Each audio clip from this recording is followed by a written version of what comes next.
10 अप्रैल 1912 करीब 2200 यात्रियों और क्रू मेंबर को लेकर टाइटैनिक शिप इंग्लैंड से न्यूयॉर्क सिटी के लिए रवाना हुआ। उत्तरी अटलांटिक महासागर में पहले 2 दिन तक तो सब कुछ ठीक चल रहा था, लेकिन तभी अचानक से मौसम बिगड़ गया। अटलांटिक महासागर में उथल पुथल मच गई, पानी के बड़े बड़े ऊंचे बवंडर बनने लगे। लेकिन ये सारी चीजें भी टाइटैनिक को नुकसान नहीं पहुंचा सकी, क्योंकि टाइटैनिक में ऐसी टेक्नोलॉजी लगाई गई थी, उसे इस तरह से डिजाइन किया गया था कि वो किसी भी हालत में डूब नहीं सकता। इसीलिए टाइटैनिक बनाने वालों ने उसका नाम रखा था द अनसिंकेबल शिप। लेकिन बात केवल इतनी ही नहीं थी कि टाइटैनिक डूबने से बच गया। टाइटैनिक की मुश्किलें अभी कम नहीं हुई थी। मौसम इतना ज्यादा बिगड़ चुका था कि आगे का रास्ता देखना मुश्किल हो चुका था। हर जगह समुद्र के केवल धुंध ही धुंध नजर आ रही थी। और उसके बाद कुछ ऐसा हुआ कि अपनी पहली ही यात्रा के ही दौरान 14 अप्रैल 1912 की रात को टाइटैनिक शिप आइसबर्ग से टकरा गया। टकराने के बाद यह शिप 2 टुकड़ों में टूट गया और उत्तरी अटलांटिक महासागर की गहराइयों में समा गया। लेकिन अब सोचने वाली बात ये आती है कि इतना एडवांस शिप जिसमें सारी सुख सुविधाएं थी, सारी सुरक्षा थी, सारे इक्विपमेंट थे और ये उस समय का सबसे बेहतरीन शिप था, ऐसा क्या हुआ जो शिप को टकराने से कैप्टन रोक नहीं पाए? चलिए हम इन सभी सवालों के जवाब और टाइटैनिक की पूरी कहानी, या फिर क्यों और कैसे, किन वजह से यह इतना विशाल और आलीशान शिप अपनी यात्रा के पहले ही सफर में खत्म हो गया और एक इतिहास बना गया। तो साथियों, 14 अप्रैल 1912 के दिन सब कुछ सही चल रहा था। टाइटैनिक अपने रूट पर सफर कर रहा था। हाँ, मौसम थोड़ा सा खराब था, लेकिन यह कोई चिंता की बात नहीं थी, क्योंकि टाइटैनिक बहुत ही बड़ा शिप था। इन छोटे मोटे तूफानों से उसे कोई फर्क नहीं पड़ने वाला था। लेकिन उस रात को उस शिप में बैठे लोगों को बिल्कुल भी अंदाजा नहीं था कि यह उनकी जिंदगी का आखिरी सफर होने वाला है। आप ऐसे समझ लीजिए कि रात को 10 बजे के बाद मौसम कुछ ज्यादा ही खराब हो गया। मौसम में ऐसा खतरनाक बदलाव देखकर टाइटैनिक शिप के जो कैप्टन थे एडवर्ड स्मिथ, वो काफी ज्यादा डर गए और उन्होंने अपने जहाज को स्लो कर दिया, क्योंकि उन्हें आगे का कुछ रास्ता दिखाई ही नहीं दे रहा था और वो नहीं चाहते थे कि टाइटैनिक की पहले ही यात्रा के दौरान कोई गड़बड़ी हो जाए। जब टाइटैनिक अपनी यात्रा पर निकला था तो उसकी स्पीड करीब 25 किलोमीटर पर आवर थी। अगर हम सड़क पर चलने वाली गाड़ियों की स्पीड से इसको कंपेयर करते हैं तो यह शिप काफी स्लो था और न्यूयॉर्क पहुंचने की इसकी जो डेट थी वह एकदम फिक्स थी। हालांकि इसमें बहुत सारे करोड़पति लोग केवल शौक की वजह से चढ़े थे, लेकिन कुछ लोग ऐसे थे जिनको टाइम पर न्यूयॉर्क पहुंचना था और यह जो बीच सफर में तूफान आ रहे थे, बवंडर आ रहे थे, उनकी वजह से शिप को और ज्यादा स्लो करना पड़ गया था। तो जब ये बात टाइटैनिक शिप के कैप्टन ने टाइटैनिक शिप के ओनर को बताई, जिनका नाम जे ब्रूस है, कि हमें शिप को स्लो करना पड़ रहा है, मौसम काफी खराब है, तो न्यूयॉर्क पहुंचने में कुछ दिन और लग जाएंगे। यह सुनते ही टाइटैनिक शिप के जो ओनर थे जे ब्रूस, उनका दिमाग खराब हो गया, क्योंकि उनको न किसी की सुरक्षा की कुछ पड़ी थी। वह बिल्कुल यह नहीं चाहते थे कि टाइटैनिक अपनी पहले ही यात्रा के दौरान लेट हो जाए, जिससे उनकी कंपनी और टाइटैनिक शिप दोनों की काफी ज्यादा बदनामी होगी। तो जो जे ब्रूस टाइटैनिक शिप के ओनर थे, उन्होंने कैप्टन को कहा कि तुम शिप को स्लो मत करो, क्योंकि हमें किसी भी हालत में टाइम पर न्यूयॉर्क पहुंचना है। अब क्योंकि कैप्टन को बहुत अच्छे से मालूम था कि ब्रूस जो बोल रहे हैं वह काफी खतरनाक है, लेकिन कैप्टन की मजबूरी थी, उन्हें शिप के मालिक की बात माननी ही पड़ी। और इतने खतरनाक मौसम में उन्होंने शिप की स्पीड को और ज्यादा बढ़ा दिया। मतलब कि नॉर्मल स्पीड जो थी वह 25 किलोमीटर पर आवर थी, लेकिन अब 40 किलोमीटर पर आवर से भी तेज स्पीड में चल रहा था, वह भी इतने खतरनाक मौसम में। हालांकि शिप के अंदर जो यात्री बैठे हुए थे उन्हें इन सब चीजों के बारे में पता नहीं चल रहा था। वह लोग शिप की फैसिलिटी को एंजॉय करने में इतना व्यस्त थे कि बाहर क्या चल रहा है उन्हें इससे कोई मतलब नहीं था, क्योंकि किसी ने भी इस चीज की कल्पना नहीं की थी कि कोई भी शिप अपनी पहली ही यात्रा के दौरान ही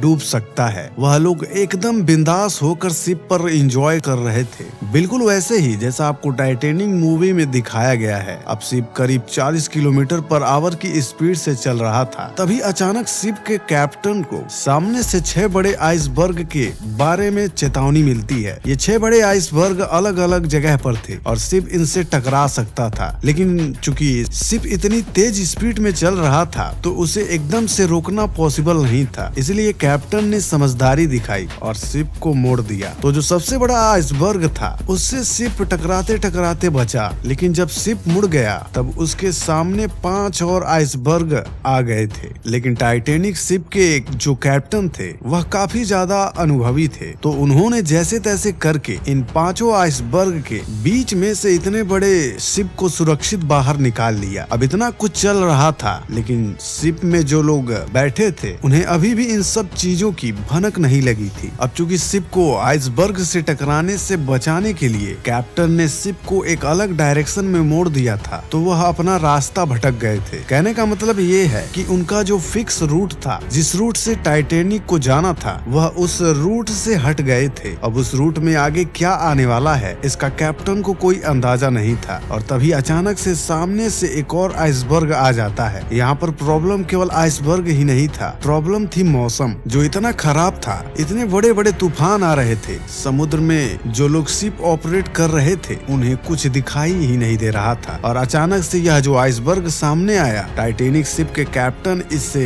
अपने शिप को टकराने से नहीं बचा पाए। यह टक्कर इतनी ज्यादा पावरफुल थी कि जहाज 2 टुकड़ों में टूट गया। हालांकि इस जहाज को बनाते समय इस तरीके का स्ट्रक्चर यूज किया गया था कि ये किसी भी हालत में न डूबे, लेकिन यह जो टक्कर हुई थी यह इतनी भीषण थी कि इसने शिप में लगाई गई सारी टेक्नोलॉजी को फेल कर दिया। शिप 2 टुकड़ों में टूट गया। हालांकि ऐसा नहीं है कि सारी गलती शिप के ओनर की ही थी, जिसने कैप्टन को फोर्स किया था कि तुम शिप को तेज चलाओ। थोड़ी सी गलती इसमें कैप्टन की भी थी। 1839 में अटलांटिक महासागर को जो भी जहाज सबसे तेजी से पार कर लेता था उसको चलाने वाले कैप्टन को ब्लू बैंड मिलता था, और यह एक बहुत बड़ा सम्मान था। तो जो शिप के कैप्टन थे वह यह नहीं चाहते थे कि शिप किसी भी हालत में लेट न्यूयॉर्क पहुंचे, लेकिन साथ ही साथ उनके मन में कहीं न कहीं यह बात भी थी कि अगर उन्होंने इतने बड़े शिप को पहली यात्रा के दौरान ही सबसे कम समय में न्यूयॉर्क पहुंचा दिया और अटलांटिक महासागर पार करा दिया तो उन्हें ब्लू बैंड का सम्मान मिल जाएगा। तो शायद ये भी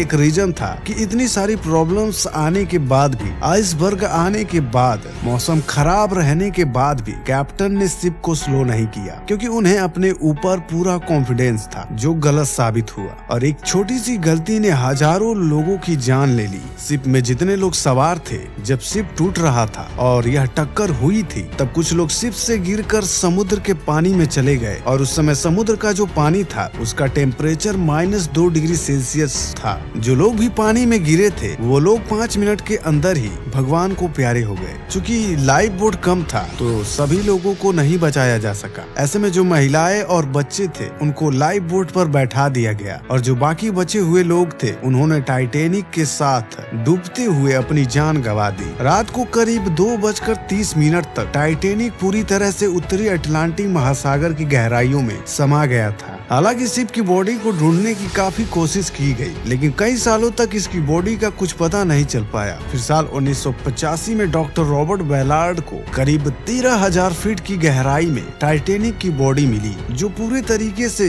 खोखली हो चुकी थी। इसकी हालत बहुत खराब थी। समुद्र में रहने वाले जीवों ने इसको पूरी तरह से खोखला करके रख दिया था, और उनका कहना तो ये भी है कि आने वाले करीब 10 से 20 सालों के अंदर टाइटैनिक जहाज पूरी तरीके से खत्म हो चुका होगा, और आने वाली पीढ़ी को इसके अवशेष तक देखने को नहीं मिलेंगे। तो साथियों, ये थी पूरी घटना उस रात की, जो उस रात घटी थी जब टाइटैनिक समुद्र के अंदर डूब गया था। तो दोस्तों, आज की वीडियो यहीं तक। अगर यह वीडियो आपको पसंद आई हो तो वीडियो को लाइक जरूर करें, और ऐसे ही और वीडियो देखने के लिए चैनल को सब्सक्राइब करें और उस बगल वाले बेल आइकन को ऑल पर क्लिक करना ना भूलें।